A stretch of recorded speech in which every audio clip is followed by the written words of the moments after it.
missionnaire, tu n'es pas notre ennemi. Moi, tu me connais très bien. Je n'ai jamais de problème avec toi. C'est toi qui t'es levé contre nous. Et c'est pourquoi je t'avais déjà averti en privé pour te dire que le chemin que tu es en train de prendre, ce que tu es en train, tu peux défendre ta foi. Mais de façon délibérée, tu fais un live pour dire que tu vas t'attaquer à un certain groupe de personnes. Tu vas avoir des réactions. Je lui ai dit ça. Même ce matin, on a parlé en privé. Je lui ai même répété ça encore. Donc ce matin, nous allons réfuter ces arguments. Mais ce que je voulais dire, tout ce qui est en train de se passer montre la véracité de la Bible. Regardez, dans Luc 2, c'est-à-dire la Bible là, on n'a pas besoin de la défendre. Elle-même, elle se défend elle-même.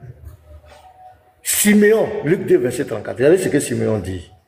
Siméon les bénit et dit à Marie, sa mère, voici cet enfant est destiné à amener la chute. Il va amener la chute et le relèvement de plusieurs en Israël et à devenir un signe qui provoquera la contradiction. Donc Simeon a prophétisé. Il y aura la contradiction. Et vous allez voir, dans le monde entier, c'est le sujet de Jésus. Avec l'islam, avec tout. Le personnage central. Là où il y a débat, c'est Jésus-Christ. Vous voyez?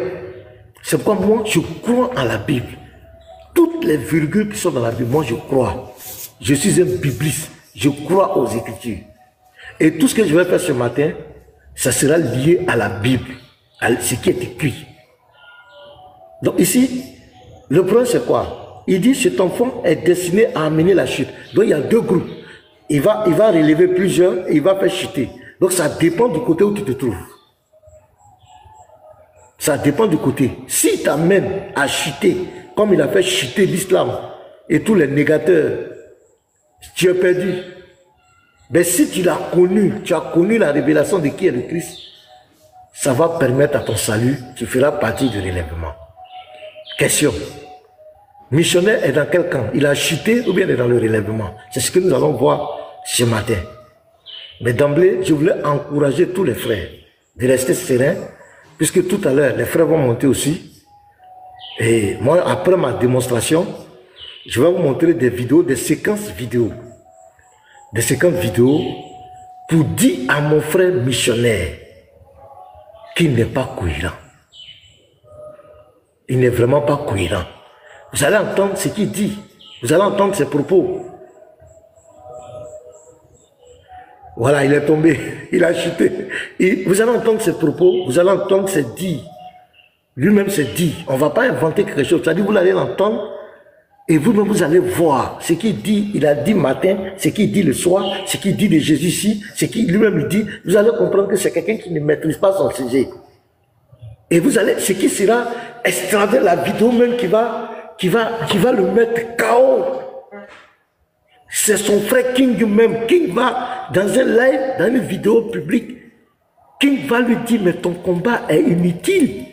Ce que toi-même tu es en train de dire, ça dit, tu es en train de te réfuter. Et King va dire, est-ce que tu sais que tu as enregistré? Ce que tu es en train de dire est très grave. Vous allez voir la vidéo, mes frères. Mais on va commencer, sans plus tarder, on va commencer. Je vais commencer par, il a dit quelque chose dans le débat qu'il a eu avec Fils du Très-Haut, sa première prise de parole.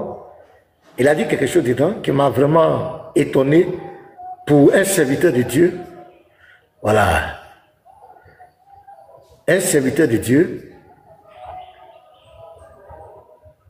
Ok, la vidéo où il dit que ça c'est, voilà, ok. Voilà, on va écouter ça. Je vais voir. Est-ce que c'est la vidéo? Ouais, c'est ça. Vous allez écouter un serviteur. Si vous connaissez Dieu, vous n'allez jamais... Voilà, donc on va écouter la première vidéo. J'espère que même si vous ne voyez pas bien, vous allez entendre bien sa voix. Parce que c'est ce qui va se passer, toutes les vidéos. Vous allez entendre ce qu'il dit et après, on refute. On va aller comme cela. On va gagner encore. Dieu est mort. La première chose que vous devez comprendre sur Dieu d'abord, Nombre chapitre 23. Je vous le lis rapidement. Nombre chapitre 23. Il dit ceci.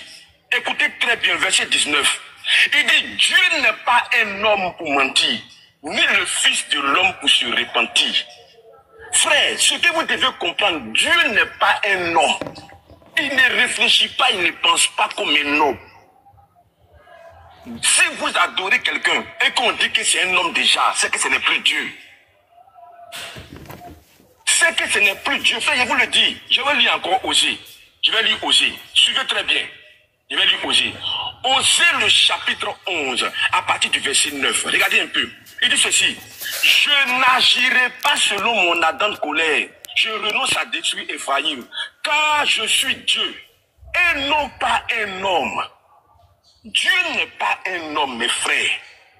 La Bible dit dans Jean 4, 21, Dieu il est esprit. Si on vous montre quelqu'un et puis on dit voici un homme qui est là, c'est Dieu, c'est que ce n'est plus Dieu. Parce que Dieu n'est pas un homme. Donc voici la première vidéo. On va prendre les versets qu'il a pris. On va prendre les versets et c'est catastrophique. Je suis vraiment déçu de faire une telle interprétation. Donc, Nombre 23, le verset 19.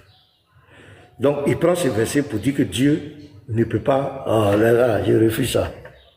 Je suis en direct, je suis en train de faire mon enseignement. Il dit, il prend Nombre 23, verset 19, et il prend Osée 11, verset 9, pour dire que Dieu n'est pas un homme. Oui, qui a dit que Dieu est un homme? Dieu n'est pas un homme. Mais est-ce que Dieu a dit qu'il ne peut pas devenir un homme? Missionnaire. Voilà, c'est ça. Dieu n'est pas un homme. Nous tous nous sommes d'accord. Mais est-ce que Dieu a dit je ne peux pas devenir un homme? Cette question te sera posée au jour dernier. Tu ne pourras pas répondre. Est-ce que Dieu a dit mon Dieu je ne peux pas devenir un homme? Parce que tu dis que c'est la Bible. On va prendre la Bible, on va voir. On va voir la même Bible dont tu parles. Donc souvent, quand on écoute, c'est pourquoi les gens ont dit que tu es un musulman, parce que ça, c'est des arguments des musulmans. Mais toi, en tant que prédicateur de l'évangile, tu dois savoir les théophanies de Dieu. Tu dois savoir que Dieu est toujours rentré dans sa création. Tu dois savoir que Dieu est un Dieu multidimensionnel, parce que tu es en train de donner des limites à Dieu. Ce que tu es en train de faire, tu es en train de dire à Dieu ce qu'il peut faire et ce qu'il ne peut pas faire. En tant que serviteur de Dieu chrétien, tu ne peux pas donner des limites à Dieu. C'est très grave de ta part. Le verset que tu prends ici n'a rien à voir avec ce que tu dis. Ici, c'est l'histoire de Balak et de Balaam. Balak, c'était le roi de Moab. Balaam, c'était un prophète. Quand les enfants d'Israël étaient dans la conquête, dans la reconquête de la terre promise, ils vont arriver à Moab pour combattre Moab. Le roi Balak va faire quoi? Il va aller voir Balaam pour lui dire il faut maudire Israël pour moi. Parce qu'avant de faire la guerre, on va consulter les dieux. Chacun consulte son Dieu. On te maudit d'abord spirituellement. Si tu es scellé spirituellement, c'est qui ça? Si tu es scellé spirituellement, là, physiquement, maintenant tu es vaincu. Donc, il demande à Balaam d'aller maudire Israël. Il insiste. Balaam lui dit c'est pas possible. Il insiste. Balaam dit c'est pas possible. Il insiste. Maintenant, c'est là. Regarde le verset 18 de ce Nombre 23. Regardez. Balaam prononça son oracle et dit, lève-toi Balak, écoute, prête-moi l'oreille, fils de Zippor. Dieu n'est point un homme pour mentir, ni fils d'un homme pour se repentir. Ce qu'il a dit ne le fera-t-il pas? Donc ici, ça ne parle pas du changement physique de Dieu. Non. Ça ne parle pas du changement physique, non. Ici, il met l'accent que Dieu ne ment pas. C'est l'homme qui dit une parole et puis l'homme ment. Est-ce que vous comprenez? C'est l'homme qui dit une parole et l'homme après se dédie. L'homme qui dit une chose après il se répand. C'est ce qu'il dit ici. Dieu n'est pas un homme pour mentir. Ça ne parle pas de la forme physique. Non. Ça ne parle pas de que Dieu ne peut pas devenir un homme. Non. Ça c'est hors sujet. Il faut lire les textes. Ni fils d'un homme pour se repentir. Ce qu'il a dit, ne le fera-t-il pas? Ce qu'il a déclaré, ne l'exécutera-t-il pas? Voilà le contexte. Voici. J'ai reçu l'ordre de bénir. Il a béni, je ne le révoquerai point. Il n'aperçoit point d'iniquité en Jacob. Ainsi de suite. Donc ici, là, ça ne parle pas de Dieu va prendre forme physique ou pas. Donc déjà, c'est une mauvaise interprétation. Donc, prends note. Il ne faut plus commettre cette erreur. Il ne faut plus prendre ce verset. Ce verset ne parle pas de la forme physique. De physique ou bien il va devenir un homme physique. Non.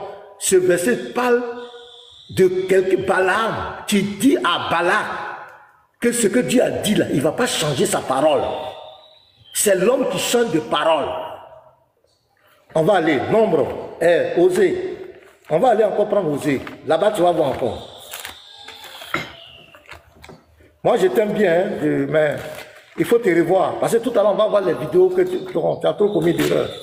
Ça ne peut pas. Un leader, tu veux être un leader, il faut revoir, il faut te revoir. Ça ne peut pas marcher comme cela. Les gens ne vont pas te prendre au sérieux. Voilà, les gens ne vont pas te prendre au sérieux. Il faut revoir ça. Regarde ici, Osée 11, verset 9. Là encore, il prend ce verset. On va écouter. Je n'agirai pas selon mon ardente colère. Je renonce à détruire Ephraim, car je suis Dieu et non un homme. Je suis le Saint au milieu de toi. Je ne viendrai pas avec colère. Ici encore, c'est le caractère de l'homme. Il ne parle pas encore de la forme physique. Il ne parle pas de la forme physique. Il parle du caractère de l'homme. Caractère de l'homme. C'est l'homme. Je n'agirai pas selon mon ardente colère. C'est l'homme qui agit selon son ardente colère. Le Dieu ne peut pas agir selon son ardente colère. Parce qu'il est Dieu. Donc ici encore, ça ne parle pas de la forme physique. Et à la fin du truc, il dit quoi? Il dit, je suis le Saint au milieu de toi, je ne viendrai pas avec colère. Parce que je suis Dieu. Si je veux venir avec ma colère, là, mais je vais détruire le monde. C'est l'homme qui agit selon sa colère. C'est ce que le verset dit. Mais le verset ne parle pas du changement de forme de Dieu. Le verset n'a jamais dit ça. Mais quand tu prends ce verset, pour vouloir dire que voici, Dieu ne peut pas devenir un homme, mais c'est hors sujet. Tu as fait une mauvaise interprétation. Et c'est grave pour un prédicateur de prendre des versets bibliques comme cela, les faire sortir de leur contexte pour faire des interprétations. Parce que pour toi, tu veux forcément contredire la doctrine des autres. Donc il faut manipuler les Écritures. C'est pas bon. Ce n'est pas bon. Maintenant, je vais te montrer dans ta même Bible là. Quand tu prends 1 Timothée 3, je te pose une question simple. 1 Timothée 3. 1 Timothée 3, le verset 16. 1 Timothée 3, le verset 16.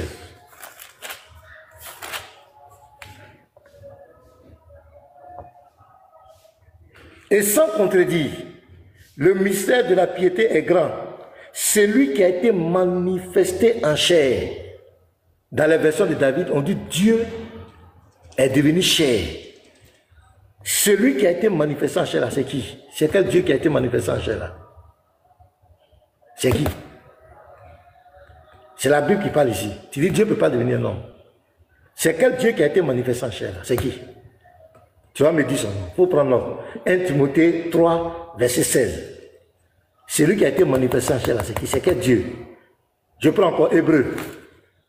Hébreu 2, verset 14. Hébreu 2, verset 14.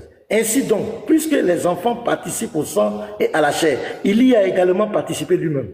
C'est quel Dieu? C'est quel Dieu qui a participé au sang et à la chair là? C'est qui? Puisque les enfants, on parle de ces enfants. C'est qui a les enfants là et puis qui a participé au sang et à la chair là? C'est qui? C'est quel Dieu? C'est quel Dieu? Je continue encore. Je continue. Voilà. Philippiens 2, le verset 5 et 6. On dit, ayez les sentiments qui étaient en Jésus-Christ. Lui qui existait de conditions divines. N'a point regardé d'être égal avec Dieu. Quand on dit d'être égal avec Dieu, personne ne peut être égal à Dieu. Quand on dit quelqu'un est égal à Dieu, là, ça veut dire qu'il est Dieu. C'est Dieu. Sinon, personne ne peut être égal à Dieu. Mais quand on te dit ici que lui, il est égal à Dieu, là, il est égal avec Dieu, là, c'est pour te dire qu'il est Dieu. Sinon, personne, aucun être ne peut être égal à Dieu. Mais on te dit que Jésus, là, il est égal à Dieu. Il est égal. Il n'a pas regardé cette égalité. Tu comprends? Il faut lire la Bible, on ne sait pas. Mais c'est dépouiller lui-même. En prenant une forme de serviteur. Donc il n'était pas serviteur. Il a pris la forme de serviteur. En devenant semblable aux hommes. Ça veut dire qu'il n'était pas un homme. Il est devenu semblable aux hommes. Il n'était pas un homme. Ça n'a pas de sens. Un homme va devenir semblable à un homme. Ça n'a pas de sens. En devenant semblable aux hommes et ayant paru comme un simple homme. Celui qui est devenu semblable aux hommes ici, là, c'est qui? Il était qui? Parce que tu dis Dieu ne peut pas devenir un homme. C'est qui? Lui qui est égal à Dieu ici, là, c'est qui? Parce que personne ne peut être égal à Dieu. Paul est en train de te dire que Jésus-Christ est Dieu. Il n'a pas réglé sa position de Dieu là. Il s'est dépouillé. Lui-même, il est rentré dans la création. Selon les prophéties de Ésaïe 35, verset 4, qui dit, il viendra lui-même et vous sauvera. C'est français. Il viendra lui-même et vous sauvera. Zacharie 2, verset 10. Il dit, je viens et j'habiterai au milieu de toi, l'Éternel. Mais comment il va habiter au milieu de nous? Comme Salomon l'a dit, les cieux des cieux ne peuvent le contenir. La terre ne peut pas le contenir. Mais pour qu'il rentre au milieu de nous, il faut qu'il prenne une condition humaine. Il faut qu'il prenne la forme humaine pour rentrer dans sa création. Pour que la création puisse le contenir, il faut qu'il se fasse un corps. Si tu ne sais pas ça, missionnaire, tu vas faire des débats inutiles pour rien. Tu vas faire des débats inutiles pour rien. Il faut savoir ça, c'est écrit. 1 Timothée 3, c'est qui s'est manifesté en chair là? Dis-moi le nom de ce Dieu qui s'est manifesté en chair. Hébreux 2, verset 14. Qui dont on dit ses enfants, comme ses enfants ont participé au sang, et sont composés de sang et chair, et il a lui-même participé. C'est qui? C'est de quel Dieu? On parle de qui?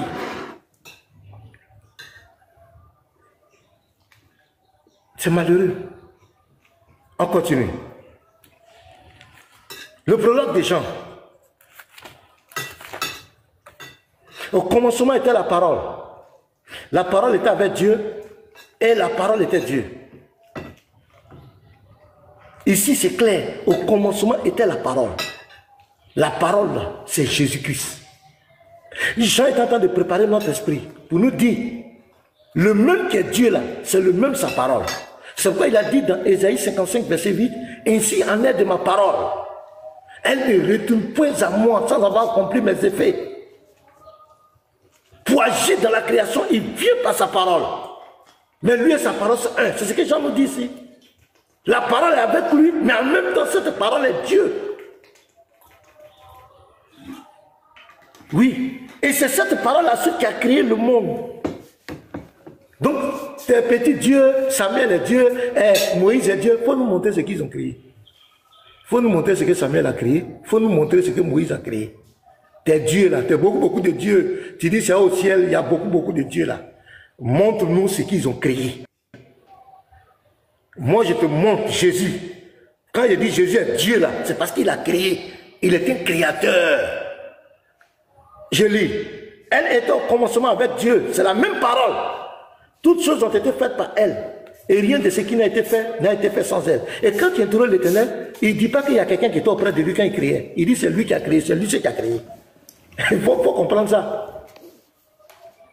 Regarde, en elle était la vie, la parole, Jésus.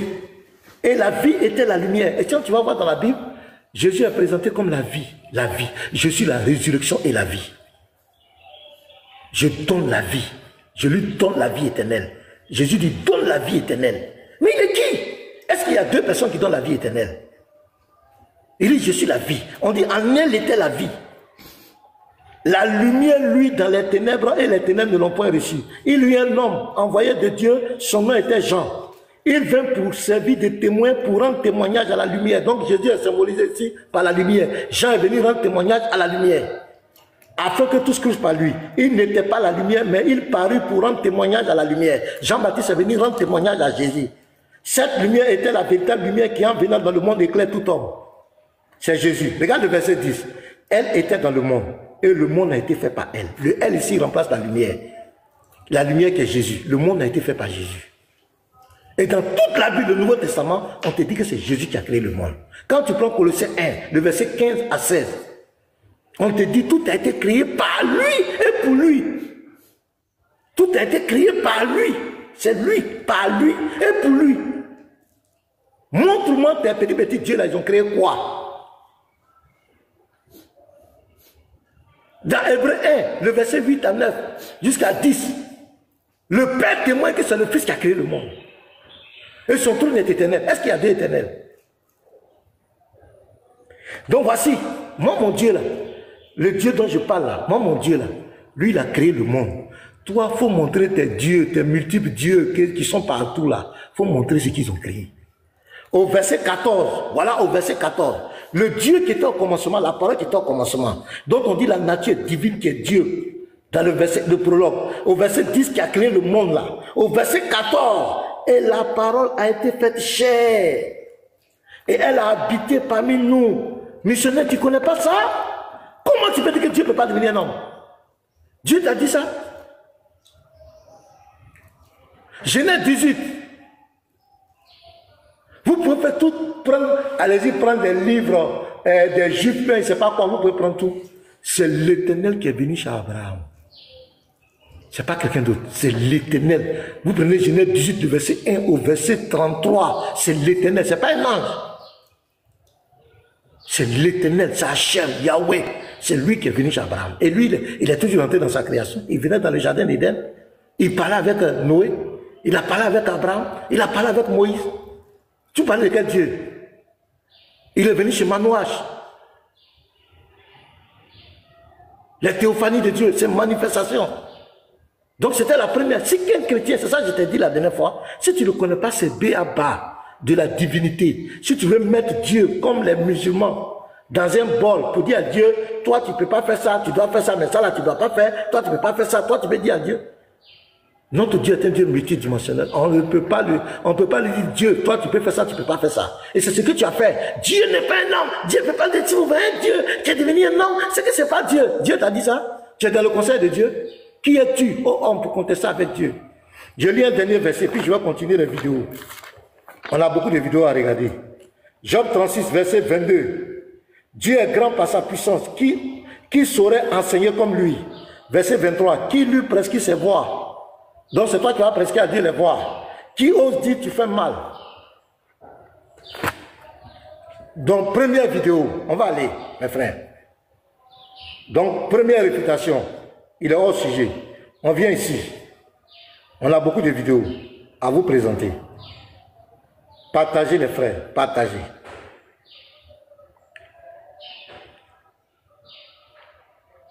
Bon, on va prendre ici d'abord. On va voir ici la question que Fiditro lui avait posée pendant le débat. Écoute bien ma question. C'est ici, non? C'est ma dernière question.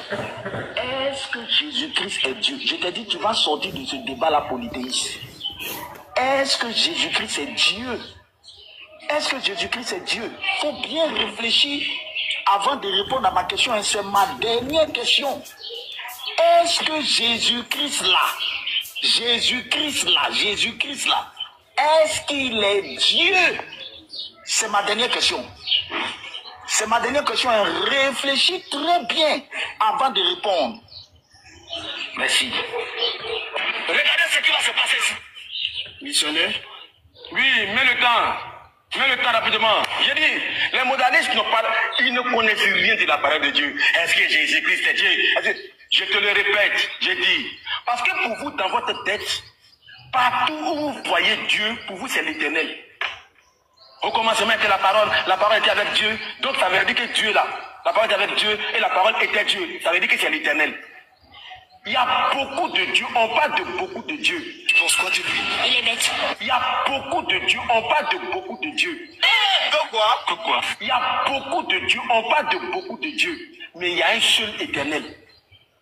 Il y a un seul éternel. Moïse est Dieu. On peut pas accepter ça. Hein? Et sa grande humiliation. Moïse est Dieu. L'autre là, Samuel, il est Dieu. Samuel, il est Dieu. Samuel, il est Dieu. Jésus, il est Dieu. Mais ils ne sont pas l'éternel. L'éternel, là, il est unique en son genre. Prends Somme, prends, s'il te plaît. Parce que pour toi, quand on dit Dieu naît, tu penses à l'éternel. C'est ça qui est votre problème, en fait. Pour vous, quand on dit Dieu, ça veut dire automatiquement que c'est l'éternel. Vous souffrez, oh. Somme 4. Donc, il met ici, au même niveau, il met quoi? Il dit que Jésus, donc il est en train de dire que Jésus-Christ est comme Moïse, il est comme Samuel, ce sont des dieux. Bon, tout à l'heure, je vous ai montré des versets où Jésus-Christ, lui, l'a créé. Mais, on va continuer, vous allez voir d'autres vidéos encore. C'est le même, hein? Vous avez vu ici, Voilà, il va prendre son 82 pour dire, j'ai dit que vous êtes des dieux. Là-bas même, c'est Dieu avec petit d. On t'a posé la question, est-ce que Jésus est Dieu? Il a tourné, il a comparé Jésus, Samuel et puis Moïse. Il les a mis au même titre d'égalité. C'est pas fini, on continue. On va vous donner d'autres vidéos. Voilà. Ici encore, on lui pose la même question ici. Regardez. Toi, Jésus est un simple homme, il est un ange ou il est Dieu? Voilà, c'est la même question. La Bible dit dans Philippiens que Jésus était de condition divine. C'est un être céleste. Jésus est un être céleste qui est de nature divine, qui a été créé et qui est le Fils de Dieu. Ok. Je veux savoir, cet être céleste-là, est-ce qu'il est égal à Dieu? Les Écritures disent que Jésus, là, c'est le Fils de Dieu qui est descendu du ciel. Et il a dit que son Père lui a formé un corps. Donc il était un être au ciel. Maintenant, qui il était concrètement? On ne l'a pas décrit. On n'a pas dit que Jésus, il était ceci ou bien il était cela. On dit, oh Dieu, ton Dieu t'a oint d'une huile de joie au-dessus de tes égaux. Donc Jésus est Dieu. La Bible dit, le Fils de Dieu qui vient sur la terre, là, il est Dieu. Donc Jésus est Dieu. Le Fils de Dieu, là, il est Dieu. Donc Jésus est Dieu. Donc, oui, donc Jésus est un Dieu. Jésus est quoi? Ce qu'il te dit. Attends, il est un Dieu. D'accord. Il a dit quoi? Le Fils de Dieu qui vient, il est Dieu. Je répète, est-ce que Jésus est Dieu? Il dit, il est un Dieu. Ça commence la cacophonie. On va reprendre. Écoutez très bien, les frères. Missionnaire, je t'aime bien. Jésus est un simple homme, il est un ange ou il est Dieu? Tu me demandes, la Bible dit dans Philippiens que Jésus était de condition divine. C'est un être céleste. Jésus est un être céleste qui est de nature divine, qui a été créé et qui est le Fils de Dieu. Ok. Je veux savoir, cet être céleste-là, est-ce qu'il est égal à Dieu? Les Écritures disent que Jésus, là, c'est le Fils de Dieu qui est descendu du ciel. Et il a dit que son Père lui a formé un corps. Donc il était un être au ciel. Maintenant, qui il était concrètement? On ne l'a pas décrit. On n'a pas dit que Jésus, il était ceci ou bien il était cela. On dit, oh Dieu, ton Dieu t'a oint d'une huile de joie au-dessus de tes égaux. Donc Jésus est Dieu. La Bible dit, le Fils de Dieu qui vient sur la terre, là, il est Dieu. Donc Jésus est Dieu. Le Fils de Dieu, là, il est Dieu. Donc Jésus est Dieu. Donc, oui, donc Jésus est un Dieu. Jésus est quoi? Ce qu'il te dit. Il est un Dieu. Il est quoi? D'accord, écoute-moi bien. Enregistrez bien, écoutez bien, enregistrez bien. Je vais vous montrer que Jésus est Dieu. Il laisse un Dieu même. Jésus est Dieu. Écoutez-moi bien. Je vous ai dit dans le débat que c'est pas partout quand on dit Dieu c'est l'éternel. C'est pourquoi quand tu as posé la question, moi je t'ai dit, pasteur, quand tu dis Jésus est Dieu là, tu penses à quoi? Est-ce que tu dis qu'il est l'éternel ou bien il est de nature divine? C'est tout. Il dit bien ici. Hébreux chapitre 1. Suivez très bien. Hébreux chapitre 1. Après avoir autrefois et à plusieurs reprises et de plusieurs manières parlé à nos pères par les prophètes, Dieu dans les derniers temps nous a parlé par le Fils qu'il a établi héritier sur toutes choses, par lequel aussi il a créé le monde. Ça c'est clair, c'est factuel. C'est un texte factuel. Dieu nous dit qu'il a établi Jésus héritier. On poursuit. Et qui étant le reflet de sa gloire et l'empreinte de sa personne. On dit ce Dieu-là, Jésus est son reflet. Quand on dit, je vois mon reflet dans le miroir, Jésus là, c'est le reflet de Dieu. Quand on dit, je vois mon reflet dans le miroir. Quand on dit, je vois mon reflet dans le miroir, Jésus est le reflet de Dieu. On continue les frères, écoutez. Jésus là, c'est le reflet de Dieu. Le Dieu qu'on n'a jamais vu là, il reflète ce Dieu là. Il a le caractère de ce Dieu. Le Dieu qu'on n'a jamais vu là, le Dieu qu'on n'a jamais vu là, le Dieu qu'on n'a jamais vu là, c'est son reflet qui est Jésus. On continue les frères. Donc ici, vous avez vu la cacophonie qu'il a mis. Il veut mettre la différence entre l'éternel et chose, comment on l'appelle là, et Jésus. Donc ici, il reconnaît que Jésus est Dieu. Donc vous les musulmans qui êtes là, vous avez entendu missionnaire? Missionnaire dit Jésus est Dieu. Seulement, il n'est pas l'Éternel. Voilà, il même dit, mais il reconnaît que Jésus est Dieu.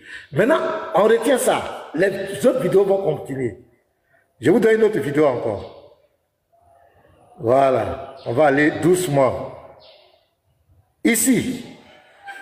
Maintenant, on va rentrer. Le même maintenant, il va proclamer l'égalité maintenant du Père et du Fils. Il a dit qu'ils sont différents, non? Mais maintenant, je rentre dans les vidéos maintenant, où lui-même maintenant, il va proclamer l'égalité entre le Père et le Fils. On continue. Première vidéo. Écoute-moi bien. Oh, mais calme-toi. Jésus est sur la terre. Et puis Jésus-Christ dit, tout ce que le Père fait, le Fils aussi le fait pareillement. Le verset même prouve déjà qu'il y a le Père et il y a le Fils. Est-ce qu'il y a une exception? Il n'y a pas de restriction. Sur la terre, là. Est-ce qu'il y a une exception? Je demande qu'il y a une exception. Est-ce qu'il y a une exception? Non. Non, il n'y a pas d'exception. Il n'y a pas d'exception. Donc le Fils est égal au Père. On est d'accord? Le Fils est égal au Père. Merci, Dieu va venir. Donc, il vient ici, quand j'ai pris Jean 5, le verset 19, le Fils, tout ce que le Fils fait, on va lire ça. Missionnaire va confesser que le Fils est égal au Père. Je vais reprendre les frères. Peut-être que vous n'avez pas bien compris. Je reprends. Écoutez. Écoute-moi bien. Oh, mais calme-toi. Jésus est sur la terre. Et puis Jésus-Christ dit, tout ce que le Père fait, le Fils aussi le fait pareillement. Le verset même prouve déjà qu'il y a le Père et il y a le Fils. Est-ce qu'il y a une exception? Il n'y a pas de restriction. Sur la terre, là. Est-ce qu'il y a une exception? Je demande qu'il y a une exception. Est-ce qu'il y a une exception? Non. Non, il n'y a pas d'exception. Il n'y a pas d'exception. Donc le Fils est égal au Père. On est d'accord? Le Fils est égal au Père. Merci, Dieu va venir. Les frères, moi, Dieu va finir. Il dit le Fils est égal au Père. Mais ce n'est pas lui qui nous disait que Jésus, le Fils, là, n'est pas l'Éternel. Mais il dit, il a confessé ici que le Fils est égal au Père. Ce n'est pas encore fini, les frères. Ce qui vient même est très grave. Parce que il va même pousser le bouchon tellement loin que son allié dans le combat sera obligé de le reprendre. Attendez, je vais monter une autre vidéo encore. Ici, voilà, ici encore, il va faire une autre confession. Alors, pasteur, dis-moi, qu'est-ce qu'il dit? Voilà.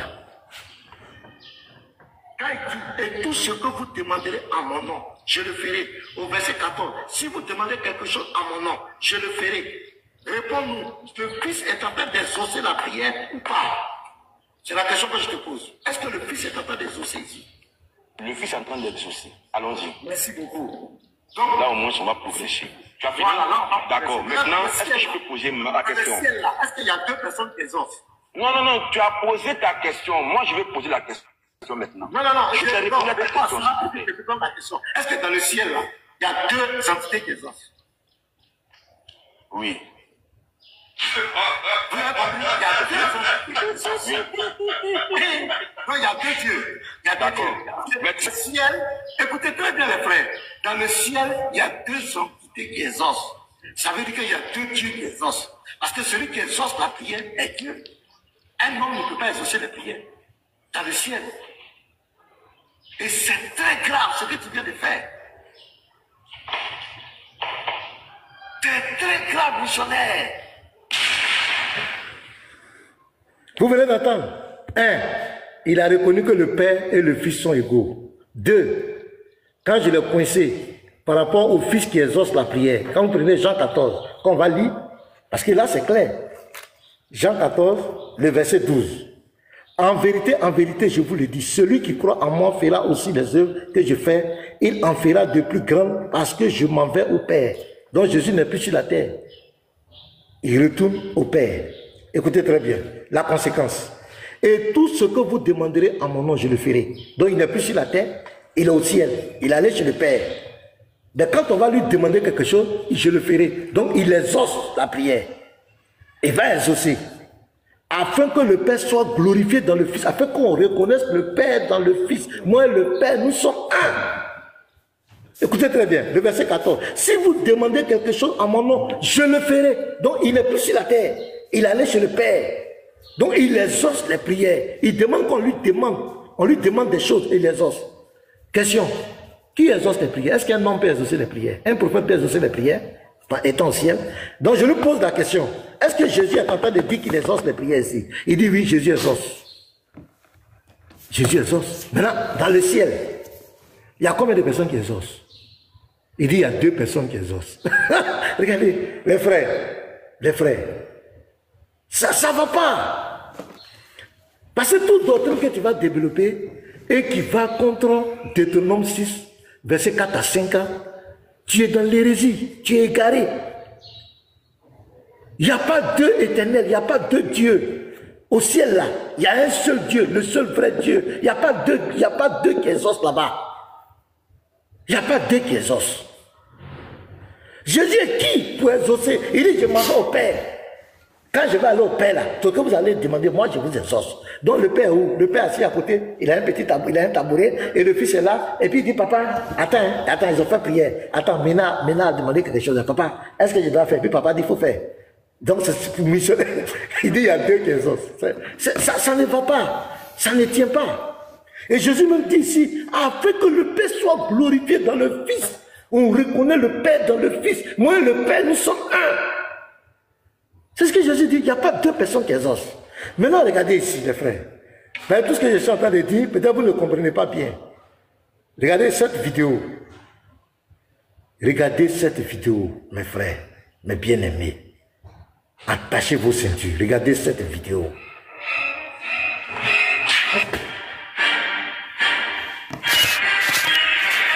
Suivez cette vidéo, les frères. Fin de débat.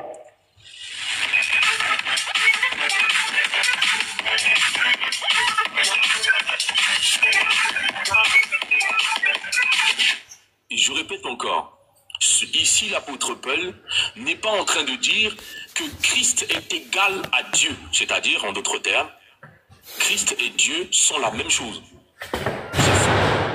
Ici, l'apôtre Paul n'est pas en train de dire Jésus a toujours été l'égal de Dieu. Non, dans le texte, j'ai aimé la version. Donc ici, c'est King veut marmailler. D'abord, à première vue, King veut marmailler. Avec Philippiens 2, le verset 5 et 7. King veut marmailler. Qui va le reprendre? Donc le débat sera engagé entre qui? C'est King Inubai, King l'apôtre, King Yeshua, King professeur, King pasteur, King fils du Très-Haut. C'est King missionnaire. Écoutez très bien, attachez votre ceinture de sécurité. Écoutez très bien ce que le missionnaire va dire et écoutez très bien ce que King va dire encore et écoutez encore ce que Jean-Paul va dire. Écoutez très bien cette vidéo, mes frères. Cette vidéo est capitale. Version justement de l'ennemi. Vous savez, en voulant défendre une doctrine, vous tordez le sang de Dieu. Et c'est dangereux. Arrêtez ça. Regarde le texte ici. Je te montre le texte. Nous tous, on va lire le texte. Nous tous, on va voir. Okay. Le texte là, il est clair. Ne changez pas le texte. On va lire dans toutes les versions possibles. Et vous allez voir. Je lis. Lui, arrêtez ça. Il est l'égal de Dieu. Parce qu'il est Dieu depuis toujours. Ça veut dire quoi? D'accord, ça veut dire qu'il est Dieu. Ça veut dire quoi, cette phrase-là? Mais ça veut dire qu'il est Dieu. D'accord. Si je dis depuis toujours, il était toujours Dieu. Il n'a pas de commencement. Il est Dieu depuis toujours. Raison pour laquelle justement on parle d'égalité. Puisque quand on dit il est égal à Dieu là, ça veut dire qu'il y a lui et puis il y a Dieu. Maintenant, entre les deux là, il y a une égalité. Raison pour laquelle justement on parle d'égalité. Puisque quand on dit il est égal à Dieu là, ça veut dire qu'il y a lui et puis il y a Dieu. Maintenant, entre les deux, là, il y a une égalité.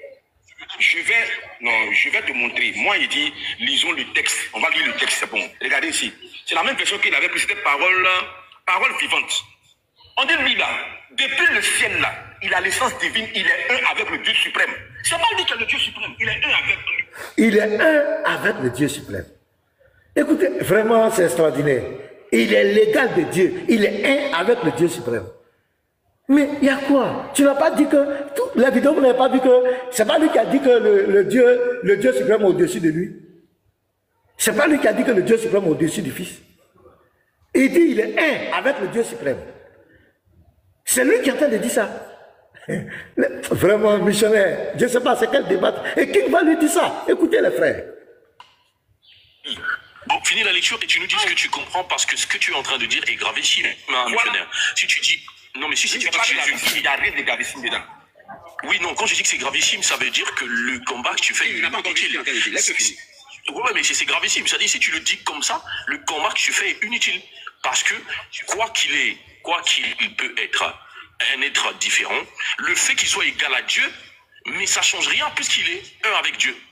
C'est Dieu, en fait. Dieu toujours. C'est un autre Dieu, mais qui est Dieu? Lui-même. Non, écoute-moi. Bon, vas-y. Non, mais ça justement, moi on a dit que j'assume ce que je dis et je le dirai toujours. Moi, il ne change pas de parole.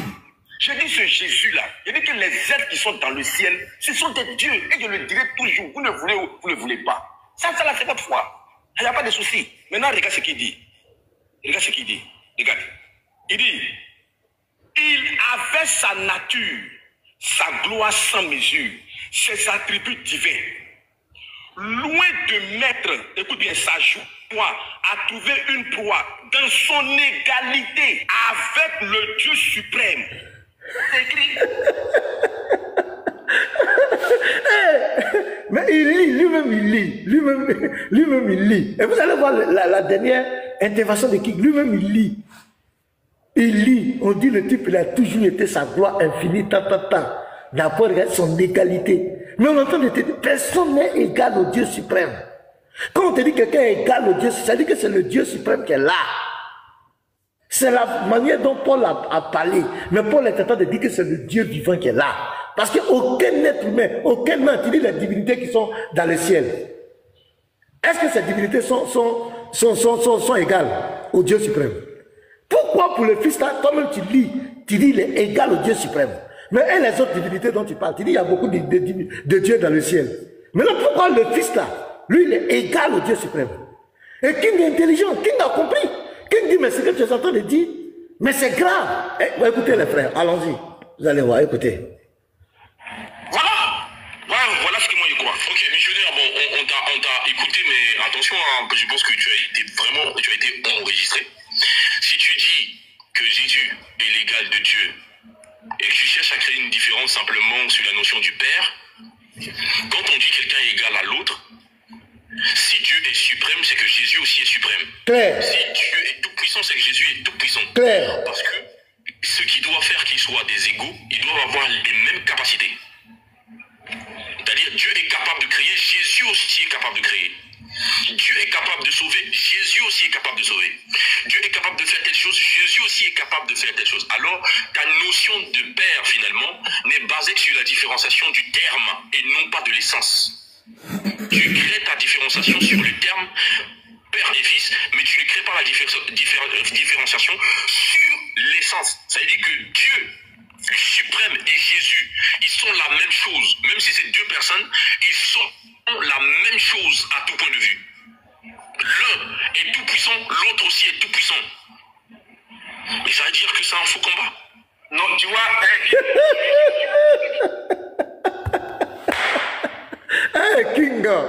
Kinga, j'ai dit, King, non, tu es béni mon frère. King a vu la cacophonie des missionnaires. King a compris que le monsieur n'est pas cohérent. Ça, c'est pas nous, hein, c'est King. Et c'est pas encore fini. Jean-Paul va parler aussi. Ça, c'est pas nous. King dit, mais missionnaire. Parce que toi-même tu lis, il n'a pas regardé son égalité avec le Dieu. Il est égal. Toi-même tu lis. Et puis tu veux tordre le sens. King dit non. Missionnaire, c'est un faux combat. Donc on a bien aimé, les 433 personnes, ça c'est un débat entre King et missionnaire maintenant. Ils n'ont qu'à régler les débats là-bas. King dit que c'est un faux combat. Parce que missionnaire a confessé.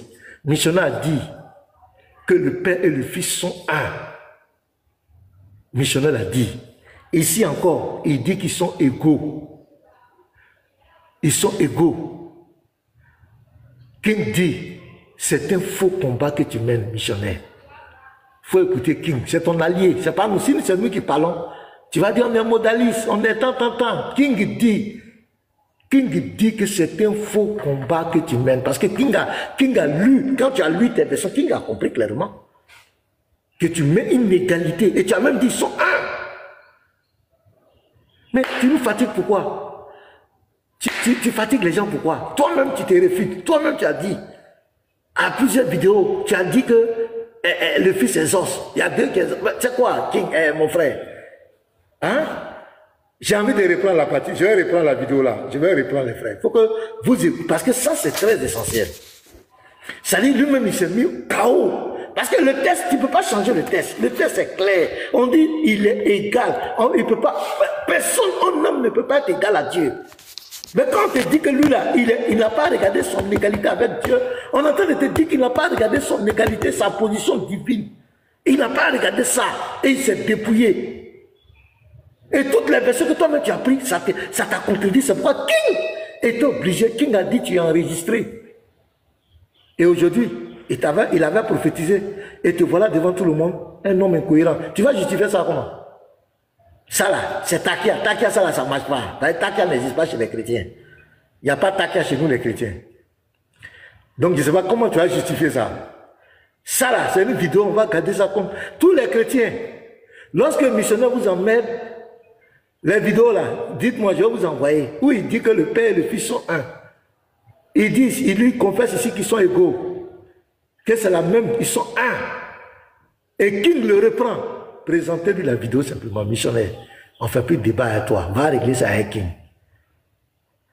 Va régler ça avec King. Je reprends cette vidéo-là. Je vais la reprendre à zéro. Je vais la reprendre à zéro pour que vous écoutez très bien. Voilà, je reprends. On n'est pas pressé. Voilà, allons-y.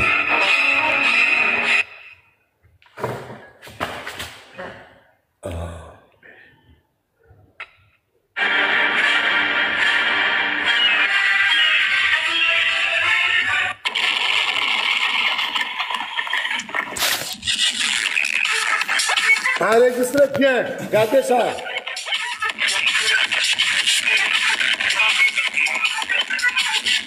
Je répète encore, ici l'apôtre Paul n'est pas en train de dire que Christ est égal à Dieu, c'est-à-dire en d'autres termes, Christ et Dieu sont la même chose. C'est faux. Ici, l'apôtre Paul n'est pas en train de dire Jésus a toujours été l'égal de Dieu. Non, dans le texte, j'ai dit que j'ai aimé la version justement de l'Élévi.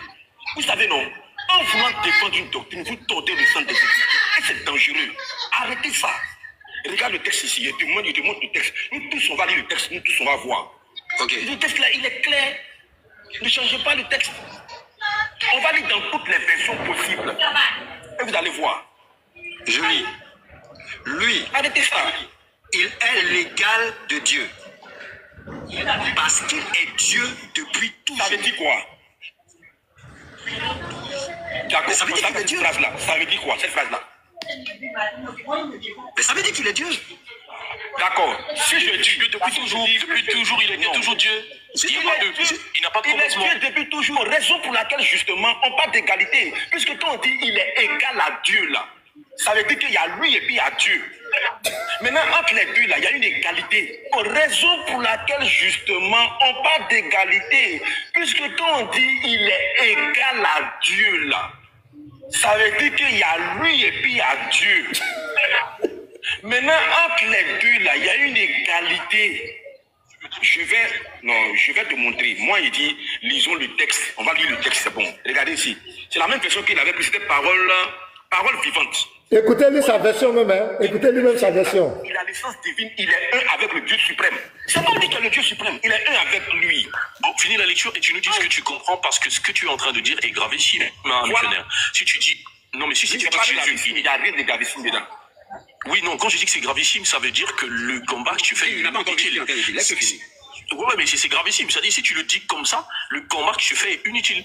Parce que, quoi qu'il peut être un être différent, le fait qu'il soit égal à Dieu, mais ça ne change rien puisqu'il est un avec Dieu. C'est Dieu, en fait. Dieu toujours. C'est un autre Dieu, mais qui est Dieu? Lui-même. Non, non, non, écoute-moi, écoute-moi. Bon, vas-y. Non, mais ça justement, moi, je dis que j'assume ce que je dis et je le dirai toujours. Moi, je ne change pas de parole. Je dis ce Jésus-là, je dis que les êtres qui sont dans le ciel, ce sont des dieux et je le dirai toujours. Vous le voulez ou vous ne le voulez pas. Ça là, c'est votre foi. Il n'y a pas de souci. Maintenant, regarde ce qu'il dit. Regarde ce qu'il dit. Regarde. Il dit, il avait sa nature, sa gloire sans mesure, ses attributs divins. Loin de mettre, écoute bien, sa joie à trouver une proie dans son égalité avec le Dieu suprême. C'est écrit. Voilà ce que moi je crois. Ok, missionnaire, bon, on t'a écouté, mais attention, hein, je pense que tu as été enregistré. Si tu dis que Jésus est l'égal de Dieu et que tu cherches à créer une différence simplement sur la notion du Père, quand on dit quelqu'un est égal à l'autre, si Dieu est suprême, c'est que Jésus aussi est suprême. Claire. Si Dieu est tout puissant, c'est que Jésus est tout puissant. Parce que ce qui doit faire qu'ils soient des égaux, ils doivent avoir les mêmes capacités. C'est-à-dire, Dieu est capable de créer, Jésus aussi est capable de créer. Dieu est capable de sauver, Jésus aussi est capable de sauver. Dieu est capable de faire telle chose, Jésus aussi est capable de faire telle chose. Alors, ta notion de Père, finalement, n'est basée que sur la différenciation du terme et non pas de l'essence. Tu crées ta différenciation sur le terme Père et Fils, mais tu ne crées pas la différenciation sur l'essence. Ça veut dire que Dieu suprême et Jésus, ils sont la même chose. Même si c'est deux personnes, ils sont la même chose à tout point de vue. L'un est tout puissant, l'autre aussi est tout puissant. Mais ça veut dire que c'est un faux combat. Non, tu vois, King, tu m'attribues des paroles qui ne sont pas vraies. Mais pourquoi tu fais ça? Ah, mais pourquoi tu fais ça, King? Tout le monde te fait ça, mais pas à toi. Non, je n'ai pas dit. C'est simplement ce que tu as dit, en fait, là-haut. Parce que, non, mais c'est pas ce que j'ai dit, justement, c'est que tu m'as mal compris. Je veux dire que Jésus, là, quand on dit il est l'égal de Dieu, là, c'est pas que il est même chose avec Dieu. Son égalité, là, c'est pas l'égalité, c'est l'égalité en termes de... En termes d'essence, je ne sais pas comment il est. Est-ce que les êtres qui sont... Son égalité, c'est en termes d'essence. Est-ce que missionnaire, il y a quoi? Toi-même, tu t'es KO. Ça dit que débat là, toi-même, tu as fait. Son égalité, c'est en termes d'essence. Quelle est l'essence de Dieu suprême? Quelle est l'essence de Jésus? Mais tu es KO, c'est King est très cohérent. King est en train de te dire la vérité. Tu ne sais pas dans quel combat tu es, c'est un faux combat. On continue. Il dit son égalité, c'est en termes d'essence. Quelle est l'essence de Dieu suprême? Tu dis son égalité, c'est en termes d'essence. Qu'est-ce que tu appelles l'essence? Qu'est-ce que tu appelles l'essence? Tu dis ils sont égaux et ils sont égaux en termes d'essence. Qu'est-ce que tu appelles l'essence? Non, mon frère, tu as dit que Dieu t'a tellement confondu. Tu as dit que tout le monde te voit. Tu vas dire quoi? Tu vas aller ouvrir là pour faire. Tu vas dire quoi? Ça là. Ce sont tes propos, hein? On n'a pas mis physique derrière toi. Ça dit le Saint-Esprit t'a pris. Il dit tu as confessé, toute langue confesse que Jésus est Seigneur. Tu dois confesser. Et tu as confessé. Et ça va te suivre, compatriote. Tu as dit que Jésus est le Père, il veut changer. Mais ça va le suivre qu'à l'éternité. Toute langue doit confesser.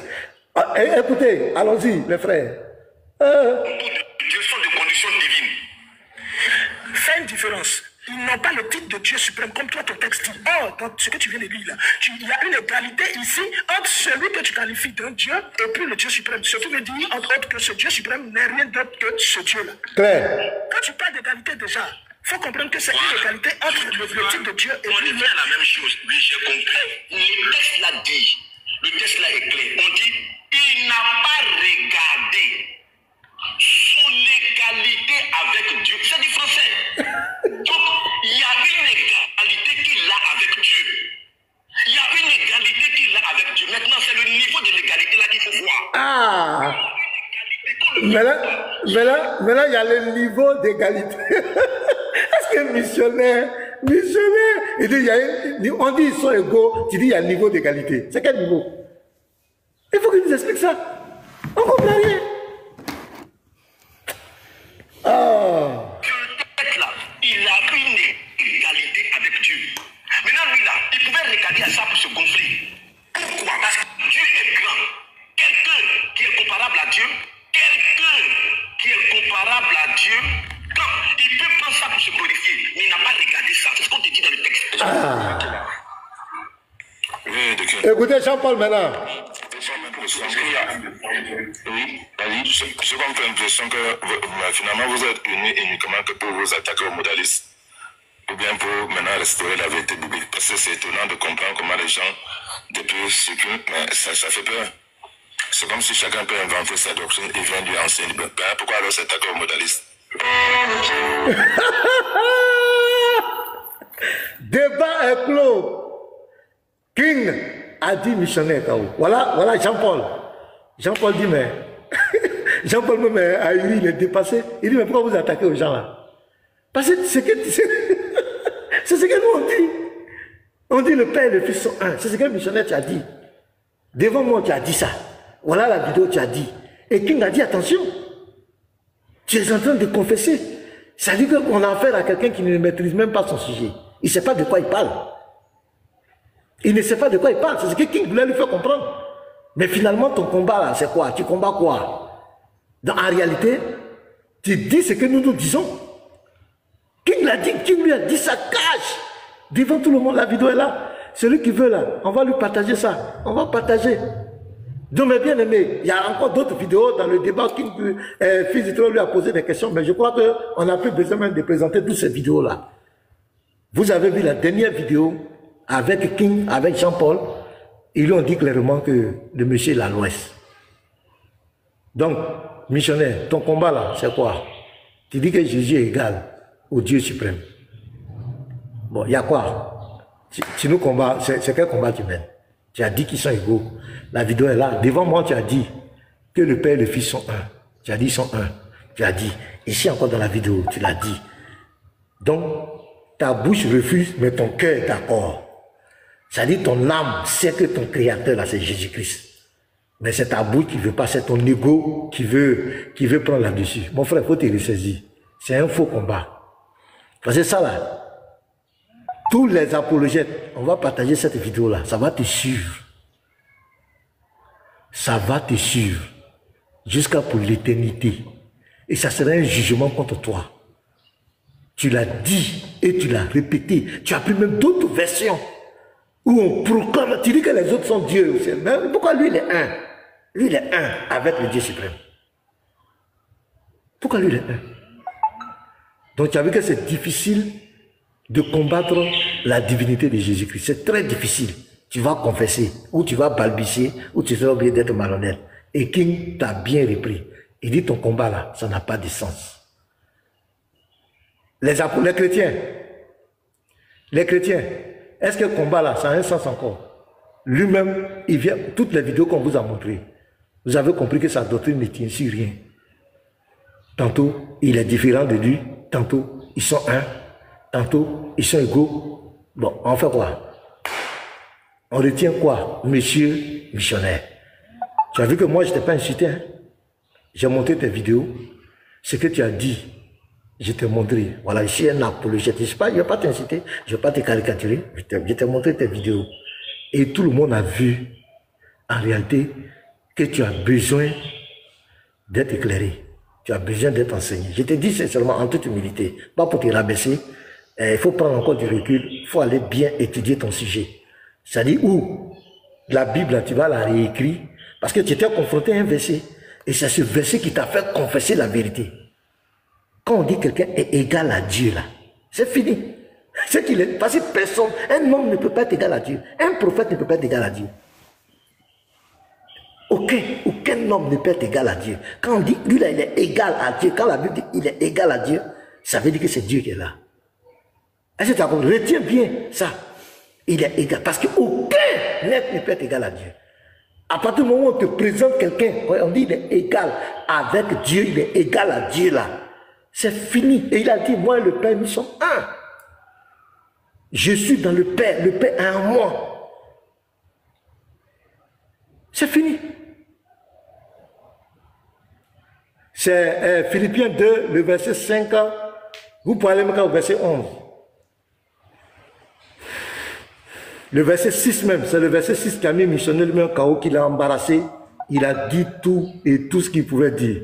Donc les bien-aimés, la première partie de notre chose, maintenant si d'autres, vous avez des vidéos par rapport à moi, je crois que Les vidéos là sont suffisantes. Surtout la dernière des vidéos, le débat est clos. Il n'y a pas de débat. Il n'y a plus rien.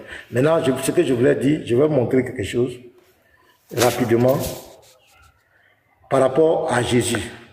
J'ai dit Jésus est incompris. Moi, je crois fermement à la Bible.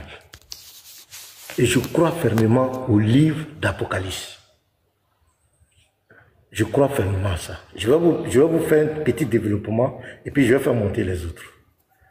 Nous prenons, on va prendre, je viens. Ouais, les autres vidéos là, vous allez monter vous-même. Celui qui veut présenter sa vidéo, il va monter. Ouais, j'ai montré beaucoup de vidéos, je crois que ça va. Pour moi là, ça va. Les autres, celui qui veut présenter d'autres vidéos, vous allez monter. Attends, où est? Je vais montrer, je vais vous montrer quelque chose. Voilà.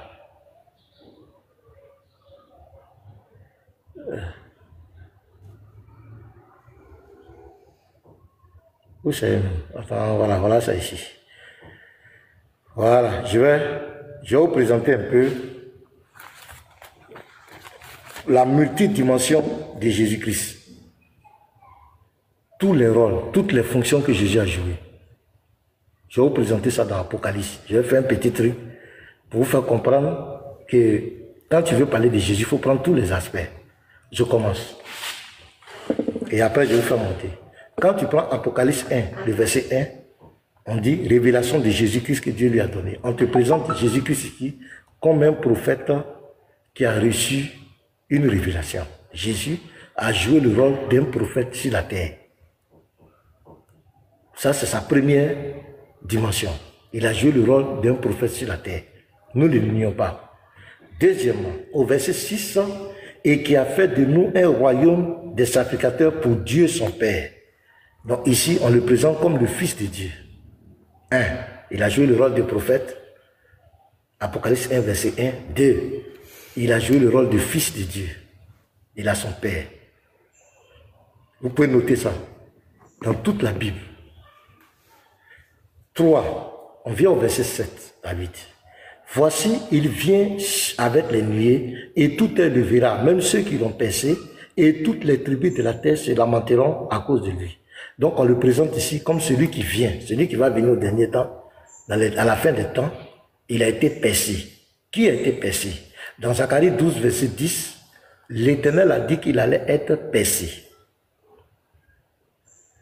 Donc, on identifie Jésus par celui qui a été percé. Dans Jean 19, le verset 34 à 37, c'est Jésus-Christ qui a été percé. Mais dans Zacharie 12, verset 10, c'est l'Éternel qui dit qu'il allait être percé. Mais est-ce qu'on peut percer l'Éternel? Pour qu'il soit percé, il faut qu'il prenne la forme humaine. Il faut qu'il prenne la forme physique. Il faut qu'il se fasse chair pour qu'on puisse le percer. Sinon, tant qu'il est dans l'éternité, tant qu'il est de toute éternité, et il est dans l'éternité, on ne peut pas le percer. Pour qu'il soit percé, il faut qu'il se fasse un corps. C'est pourquoi on dit, voici, il vient avec les nuées. Aucun prophète ne peut venir avec les nuées. Celui qui vient sur les nuées, c'est l'Éternel. Et tout elle le verra, même ceux qui l'ont percé. Les tribus de la terre se lamenteront à cause de lui. Oui, amen. Maintenant, il va parler au verset 8. Je suis l'alpha et l'oméga, dit le Seigneur Dieu, celui qui est le Tout-Puissant. Donc ici, on te présente Jésus comme le Tout-Puissant. Pourquoi? Le verset 8 dit quoi? Regardez, et qui vient. Le verset 7, c'est celui qui vient sur les nuées. Regardez, il y a le vient au verset 7, il y a le vient au verset 8. Il n'y a pas deux qui viennent. Il n'y a qu'un seul qui vient. Celui qui vient, c'est l'Éternel. Et c'est Jésus. Regardez bien, voici, il vient avec les nuées. Aucun prophète ne peut venir sur les nuées. Aucun homme ne peut venir sur les nuées. C'est lui seul. Et tout le verra, même ceux qui l'ont percé. Donc on te dit au verset 8, c'est celui qui vient là. Et qui vient. Regardez, je suis l'alpha et l'oméga, dit le Seigneur Dieu, celui qui est, qui était et qui vient. Qui vient? Verset 7, il vient avec les nuées. C'est celui qui a été percé. C'est lui qui est le Tout-Puissant. 1. Au verset 1, il est le prophète qui reçoit une révélation. 2. Il est le Fils de Dieu. 3. Au verset 8, il est le Tout-Puissant. Je continue. On va au verset 17. Quand je le vis, je tombais à ses pieds comme mort. Il posa sur moi la main Ne crains point, je suis le premier et le dernier. Jésus se présente ici comme le premier et le dernier. Quand vous lisez Ésaïe 44, verset 6, c'est l'Éternel qui proclame qu'il est le premier et le dernier. Il n'y a pas deux premiers et derniers. Il n'y a qu'un seul premier et dernier. Donc ici, il proclame encore sa divinité. Regardez le verset 18. Et le vivant, j'étais mort et voici je suis vivant au siècle des siècles. Je tiens les clés de la mort et du séjour de mort. Il est mort quant à la chair. Parce que pour qu'il meure, pour qu'il soit percé, il fallait qu'il se fasse un corps. Au verset 8 et au verset 7, comme on a dit, celui qui devait percer, pour qu'il soit percé, il se fasse un corps. C'est le corps qui va suivre la mort. Mais l'essence de l'éternité qui est en lui, de la divinité, ne peut pas mourir. Donc, il met une précision ici. J'étais mort et je suis vivant au siècle des siècles. Mais regardez la fin du verset. Je tiens les clés de la mort et du séjour de mort. Est-ce qu'un homme comme toi et moi peut tenir les clés de la mort et du séjour de mort? Non. Jésus est qui? Il dit, je tiens les clés de la mort et du séjour de mort. Donc, 1, il est le prophète au verset 1. 2, il est le Fils de Dieu au verset 6. 3, il est le Tout-Puissant, le Seigneur Dieu le Tout-Puissant au verset 8 d'Apocalypse. Et tu prends le verset 7, les deux viennent là. Quand on dit il vient sur les nuées, c'est le même qui vient là qui est le Tout-Puissant. Au verset 8, c'est clair. Ici, dans Apocalypse 1, verset 17, il est le premier et le dernier. Au verset 18, c'est celui-là qui a connu la mort, qui était mort et qui est ressuscité au siècle, qui vit au siècle des siècles, qui tient les clés de la mort et du séjour de la mort. On continue les frères. Apocalypse 2, verset 23. Regardez bien. C'est Jésus qui parle. Je ferai mourir de mort ses enfants. Et toutes les églises connaîtront que je suis celui qui sonde les reins et les cœurs, et je vous rendrai à chacun selon ses œuvres. Ici, c'est lui qui est le juge. C'est lui qui sonde les reins et les cœurs. Quand vous lisez Jérémie 17, verset 10, il n'y a pas deux personnes qui sont les reins et les cœurs. Regardez, cette parole-là, ça a été prononcée. Jérémie 17, le verset 10, c'est qui? Moi, l'Éternel, je prouve le cœur, je sonde les reins pour rendre à chacun selon ses voies, selon le fruit de ses œuvres. Ici, c'est l'Éternel qui a proclamé. Mais Jésus est qui ici pour proclamer la même parole? Regardez, il dit, je ferai mourir de mort ses enfants. Et toutes les églises connaîtront que je suis celui qui sonde les reins et les cœurs. Il dit, toutes les connaîtront que c'est moi qui sonde les reins et les cœurs. Celui qui a dit ça là, tout le monde saura que c'est moi Jésus. Et je vais rendre à chacun. Il est qui pour nous rendre à chacun selon nos œuvres? Vous dites que c'est un homme, c'est un prophète. Il est qui pour nous juger et pour nous rendre à chacun selon ses œuvres? On continue. Apocalypse 3, verset 12. Il a joué le rôle d'un homme sur la terre. Vous voyez toutes les manifestations de la fonction de Jésus. Apocalypse va te dire ça. Regarde. Celui qui vaincra, je ferai de lui une colonne dans le temple de mon Dieu. Et il n'en sortira plus. J'écrirai sur lui. Tu va répéter 4 fois, mon Dieu, mon Dieu. Oui, puisque il a joué le rôle d'un homme sur la terre. La Bible n'a pas caché ça. Mais c'est le même là, lui qui est homme ici là. C'est celui qui va juger tout le monde, qui va nous rendre selon nos œuvres. C'est lui qui est le premier et le dernier. C'est lui qui est l'alpha et l'oméga. C'est lui qui est le tout-puissant. C'est lui qui est le prophète. Je continue. Apocalypse 5, le verset 6. Et je vis au milieu du trône et des 4 vivants et au milieu des vieillards un agneau qui était là comme immolé. Il a joué le rôle de l'agneau de Dieu. Voici l'agneau de Dieu qui ôte le péché de l'humanité. Donc Apocalypse est en train de nous montrer tous les rôles, les fonctions qu'il a jouées. Au verset 8, tu vois, au verset 7, on te présente une vision là, on dit, prends dans la main de celui qui est assis le livre. On est en train de te montrer la mission de l'agneau. Jean te montre la mission qu'il a accomplie. Au verset 8, quand il prit le livre, les 4 êtres vivants et les 24 vieillards se prosternaient devant l'agneau. Ça c'est au ciel, hein, se prosternent devant lui. Tenant chacune une harpe et des coupes d'or remplies de parfums qui sont les prières des saints. Et il chantait un cantique nouveau en disant, tu es digne de prendre le livre et d'en ouvrir les sceaux, car tu as été immolé. Donc, qui a été immolé, c'est lui. Et tu as racheté pour Dieu par ton sang des hommes de toute tribu, de toute langue, de tout peuple et de toute nation. Donc on te présente au verset 6, il est l'agneau, celui qui prend le livre, et c'est lui qui est digne d'ouvrir le livre. Pourquoi? Parce qu'il s'est sacrifié, il a été immolé, il a versé son sang pour nous racheter. Vous allez voir tout dans la Bible, c'est ce que Jésus. Maintenant on dit quoi? Tu as fait au verset 11 maintenant, on va te dire que l'agneau là, il a adoré au ciel. J'ai regardé et j'ai entendu la voix de beaucoup d'anges autour du trône et des êtres vivants et des vieillards. Le nombre était des myriades et des milliers de milliers. Ils disaient d'une voix forte, l'agneau qui a été immolé est digne de recevoir la puissance, Un prophète ne va pas recevoir la puissance au ciel, la richesse, la sagesse, la force, l'honneur, la gloire et la louange.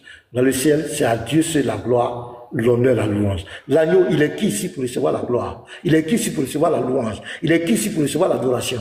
Un saint prophète va recevoir la gloire, la louange, l'honneur dans le ciel. Et le verset continue. Et toutes les créatures qui sont dans le ciel, sur la terre, musulmans, bouddhistes, chrétiens, athées, toutes les créatures, Mohamed, Abraham, tous les prophètes, sous la terre, regarde, sur la mer, et tout ce qui s'y trouve, je les entendis qui disaient à celui qui est assis sur le trône et à l'agneau, moi et le Père, nous sommes un. Ce sont deux manifestations du Dieu Tout-Puissant.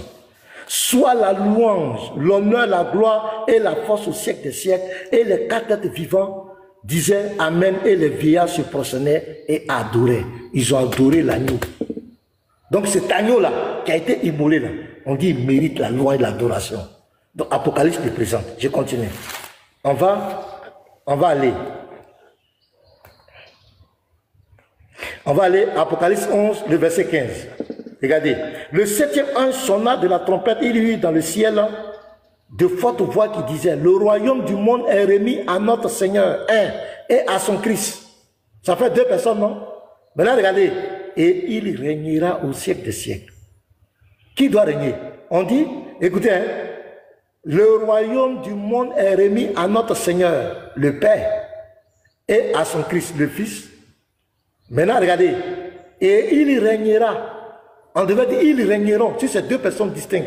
Mais regardez, le verbe conjugué au singulier, il régnera au siècle des siècles. Qui va régner? Le Seigneur et son oint. Ils sont deux, mais il régnera. C'est lui qui va régner au siècle des siècles, l'agneau. On continue. Apocalypse 19, le verset 11. Dit quoi? Puis j'ai vu le ciel ouvert et voici parut un cheval blanc. Celui qui le montait s'appelait fidèle et véritable. Et il juge et combat avec justice. C'est lui qui va juger l'humanité. C'est lui qui va juger les vivants et les morts. Jésus est qui pour juger les vivants et les morts? Jésus est qui? Celui qui va juger les vivants et les morts, c'est Dieu. Parce que pour que tu juges les gens, il faut que tu sois capable d'être omniscient, de connaître, sinon les gens vont t'éberner. Jésus est qui pour juger? Il est le juge qui va juger les vivants et les morts. Au verset 13. Et il était revêtu d'un vêtement teint de sang. Son nom est la parole de Dieu. Qui est la parole de Dieu? C'est Jésus. Au commencement était la parole. C'est lui qui est la parole de Dieu. Donc vous allez voir toutes les fonctions.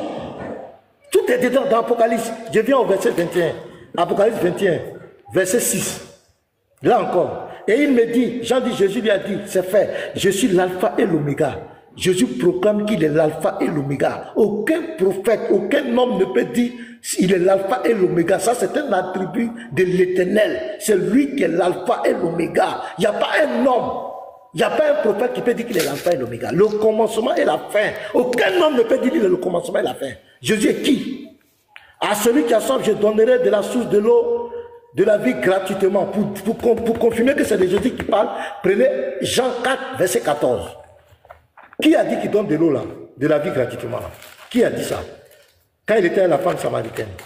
Vous prouvez que c'est lui qui parle. Jean 4, verset 14. Mais celui qui boira de l'eau que je lui donnerai n'aura jamais soif. Et l'eau que je lui donnerai deviendra en lui une source d'eau qui jaillira jusque dans la vie éternelle. C'est lui qui parle ici. C'est lui qui dit ici, à celui qui a soif, je donnerai de l'eau, de la source de vie gratuitement. Maintenant, regardez le verset 7, le chaos. Celui qui vaincra héritera ces choses. Je serai son Dieu et il sera mon fils. Je serai son Dieu et il sera mon fils. Jésus proclame sa divinité. Apocalypse dit clairement que Jésus est Dieu. Il est le prophète. Il est le fils de Dieu. Il est le Dieu tout-puissant. Il est le premier et le dernier. Il est celui-là qui était mort, qui est ressuscité. C'est lui qui tient les clés de la mort. Il est du séjour de mort. Il est encore celui qui va nous rendre à chacun selon nos œuvres. Il est l'homme. Dans Apocalypse 3, verset 10, il a joué le rôle d'un homme sur la terre. Apocalypse 5, verset 6, il est l'agneau de Dieu. Apocalypse 5, verset 8 à 9, il est l'agneau qui a été émoulé pour racheter le monde de tous ses péchés. Apocalypse 5, verset 11 à 14, l'agneau est adoré. Il est adoré. Il reçoit la gloire, il reçoit l'honneur dans le ciel. devant les 24 vieillards, devant les anges, il reçoit l'adoration. Ici, Apocalypse 21, bon, Apocalypse 19, 11, il est le fidèle et le véritable. Apocalypse 19, verset 13, il est la parole de Dieu. Apocalypse 21, verset 6 ici, à 7, il dit qu'il est Dieu, il sera notre Dieu et nous serons ses fils. Son Dieu, nous serons son fils. C'est clair. On vient maintenant, Apocalypse 22. Là encore, moi et le Père, nous sommes un. Il va confirmer ça ici. Et il me montra un fleuve d'eau de vie, limpide comme du cristal, qui sortait du trône de Dieu et de l'agneau. Donc il y a deux personnes ici qui ont un même trône. Normalement, si ces deux personnes distinctes, on devait dire des trônes de Dieu et de l'agneau. Mais pourquoi Dieu et l'agneau ont le même trône? Les gens vont polémiquer, d'autres vont prendre Apocalypse 3, verset 21. Apocalypse 3, verset 21 ne parle pas des choses, comment on appelle, du même trône. Non, là-bas, c'est symbolisé par le règne divin. De la même manière, quand nous, les sauvés, les justes, nous allons hériter le royaume de Dieu, c'est de ça que Jésus parle. Sinon, ce n'est pas un chef, un trône qui est assis là, lui il va s'asseoir sur son papa, non, on va venir s'asseoir sur son pied, non. Là-bas, ça parle du règne divin dont nous allons participer. Mais ici, il y a une différence. Pourquoi? Le verset 3. Il n'y aura plus d'anathème. Le trône de Dieu de l'agneau sera dans la ville. Ça ne s'arrête pas là. Ses serviteurs le serviront. Donc l'agneau et Dieu ont les mêmes serviteurs ici. Ils ont le même trône. Ils ont les mêmes serviteurs. Et verront sa face. Ils ont la même face. L'agneau et Dieu ont la même face. Moi et le Père, nous sommes un. Ils ont la même face. Au verset 4, et son nom sera sur le front. Ils ont le même nom. C'est extraordinaire. La Bible n'est pas camarade de quelqu'un. Lisez, les frères. Apocalypse 22, verset 1 à 4.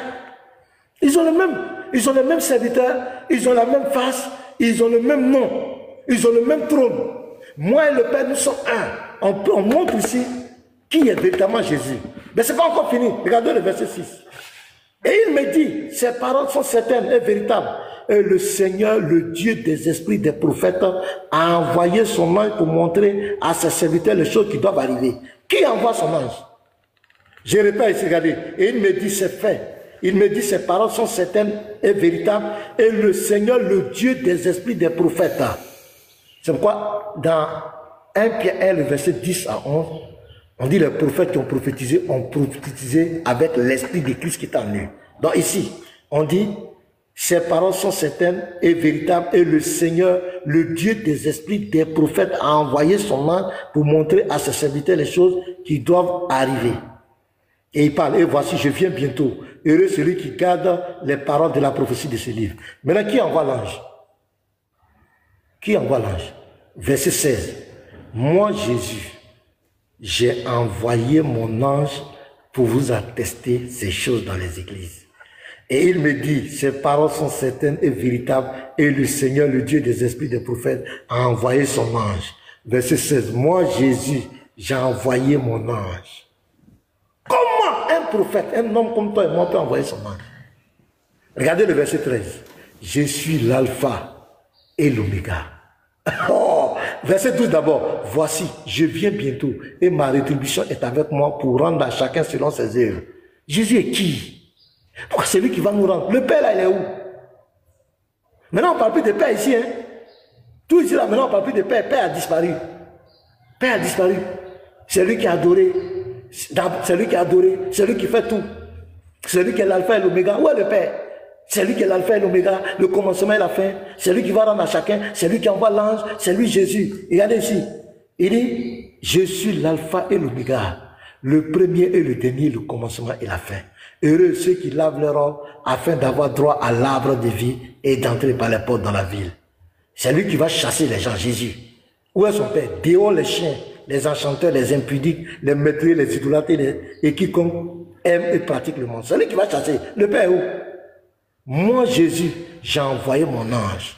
Il est qui pour envoyer les anges? Donc, mes bien-aimés, voici un peu. Les gens n'ont pas compris qui est Jésus-Christ. Jésus-Christ, c'est Dieu qui s'est fait homme. Dieu qui est rentré dans sa création, comme il avait prédit dans Isaïe 35, verset 4, comme il avait prédit dans Zacharie 2, le verset 10, qu'il viendra, il habitera au milieu de nous. C'est lui qui est au commencement la parole qui a été faite chair, qui est rentré dans sa création. Il a joué la fonction, plusieurs fonctions. Il a joué l'agneau, il était l'agneau de Dieu. Il a pris la forme d'un homme. C'est lui le même, c'est pas quelqu'un d'autre. Il n'y a pas deux dieux. Il n'y a pas Dieu, véritable Dieu. Il n'y a qu'un seul Dieu qui se manifeste en plusieurs fonctions, qui vient jouer des rôles par rapport aux objectifs. Et pour finir, je conclue là, par rapport au salut de l'humanité, personne d'autre ne pouvait prendre cette responsabilité de sauver les hommes. C'est lui seul. C'est pourquoi il dit qu'il est le commencement et la fin, l'alpha et l'oméga. Ça ne pouvait pas être autrement. C'est lui qui est en même temps le sacrifice, l'agneau de Dieu. C'est lui qui est en même temps le sacrificateur. Et c'est lui qui agrée le sacrifice.